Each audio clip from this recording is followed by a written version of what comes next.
Until recently, good sleep took a backseat for me. But to be happier and to be healthier, it's a good place to start. I love looking for small, easy changes to my life that, together, add up to a huge positive result over time. And one of the easiest and most effective improvements I've made to my life is getting better sleep. We're all guilty of burning the candle at both ends. When we have work, or a bit of late night partying takes priority over consistent and good sleep. It only takes 2 paragraphs of reading Matthew Walker's Why We Sleep for him to spell it out for us. Routinely sleeping less than 6 or 7 hours a night demolishes your immune system, more than doubling your risk of cancer. There's more. Insufficient sleep contributes to all major psychiatric conditions, including depression and anxiety. That's quite a wake-up call when it comes to focusing on sleep. And if you're anything like me, you'll know the effect that poor sleep will have on your mood and concentration levels throughout the day. A great way to improve on sleep is by improving your sleep environment.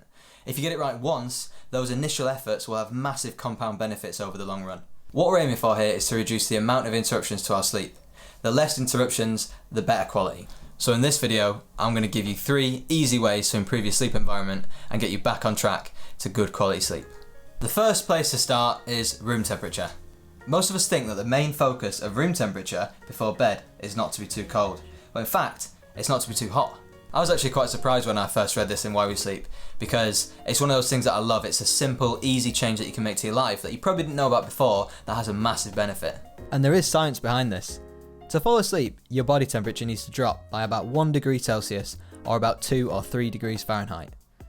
And that's why your body's natural sleep clock not only responds to the decrease in light as the day moves into the night, but also the corresponding reduction in temperature too. With climate-controlled rooms, thick bed covers and varying layers of sleepwear, it can be a struggle for your body to reduce its core temperature to help you get to sleep. If you're anything like me, you'll often find your hands and feet sticking out of the cover. And this makes sense, because they are great radiators of heat and it helps to cool down. Cool, right? Aiming for a room temperature of 18 degrees Celsius or about 65 degrees Fahrenheit should work pretty well for most of us. Your mileage may vary depending on your height, weight, if you're on your period. There's loads of variables that can affect it, but for the average person, this should be fine. So the next question is, how do we even get to 18 degrees? Most of us have bedrooms that are too hot rather than too cold, so let's focus on that. The first step is to adjust any temperature settings for your room. Most of us set these higher than the optimal temperature for good quality sleep, but don't go too cold. It might help to have a room temperature thermometer to get a clearer idea. The second step is to try and avoid too many covers and blankets, as these will make it difficult to cool down.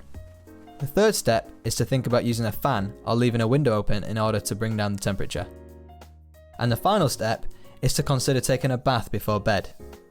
Lots of us associate a relaxing bath with better sleep, but it's probably not for the reason you think. Actually, the hot bath brings blood to the surface of your skin, and once you get out, this causes your body to quickly radiate heat away from itself, bringing down your core body temperature and helping you sleep better.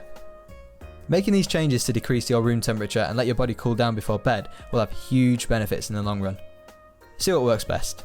I usually find that 19 degrees Celsius works pretty well. Congrats! A little clap. You've got your room temperature in check. Hopefully by making sure that your room isn't too hot, you won't get too hot when you're in bed, and that'll reduce the amount of disruption that you'll have when you're trying to sleep. But temperature isn't the only culprit. The next thing to focus on is sound.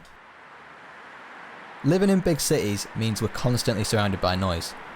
And with the rise of 24-hour cities, it's hard to escape. Traffic, roadworks, your neighbour mowing the lawn at 6 AM, all of these make noise that will interrupt your sleep. Even the sounds that don't wake you are still registered by your sleeping brain. As I mentioned before, reducing interruptions to sleep is key. Research studies have shown a positive correlation between subjective ratings of sleep quality and sleep continuity, with interrupted sleep contributing to sleep deprivation.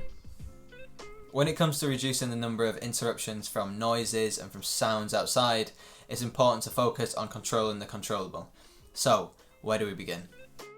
In my experience, traffic is the biggest source of noise when I'm trying to sleep, but these tips can be translated to loud neighbours, birdsong, anything that's disturbing you in the morning. You can't control the traffic, but you can control your environment.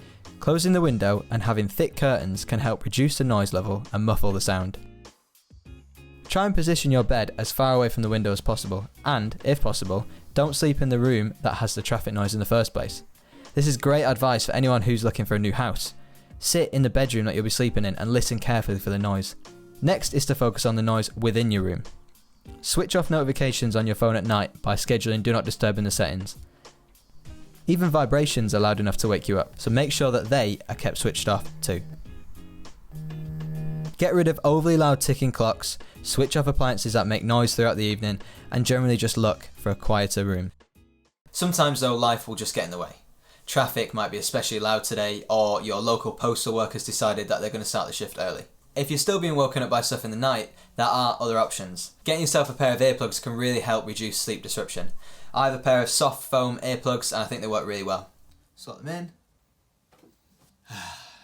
There's hundreds and hundreds of options available online. Just have a quick search on Amazon and you'll see for yourself. I use these ones, they're called Very Quiet. You get a sort of box full of them. And like I said, I think they work great.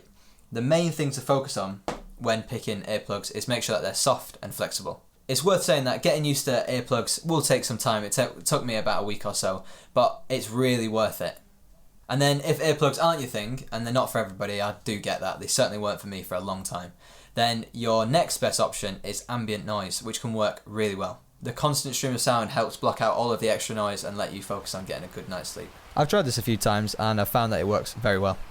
For me, the sound of rain and thunder is great, but again, there's loads of options. And just remember, your mileage may vary. And then the final thing to focus on is light. This could be a video in itself, but the long and short of it is avoid bright lights before bed and avoid light altogether whilst you're asleep. I'm sure you know by now that the blue light from your phone harms your ability to wind down before bed by disrupting your circadian rhythm, which stops you from getting a good night's rest. Using LED devices at night impacts our natural sleep rhythms, the quality of our sleep, and how alert we feel in the day. Make use of the blue light filters on your phone and laptop, but be careful because these aren't a silver bullet. Studies have shown that the brightness of light actually negatively affects sleep quality more than the temperature itself. And this isn't just handheld devices, it includes TVs too. Giving yourself an hour of no screen time before bed will really help your quality of sleep. But bigger overhead lights can also be a culprit too. As Matt Walker says, mood lighting is the order of the night. Lower, dim light in the evening will help prevent sleep disruption. And then complete darkness when you're asleep is also really important. So I use an eye mask. I think it works pretty well. It definitely stays on a lot more than you would think in the night. It doesn't really fall off too much.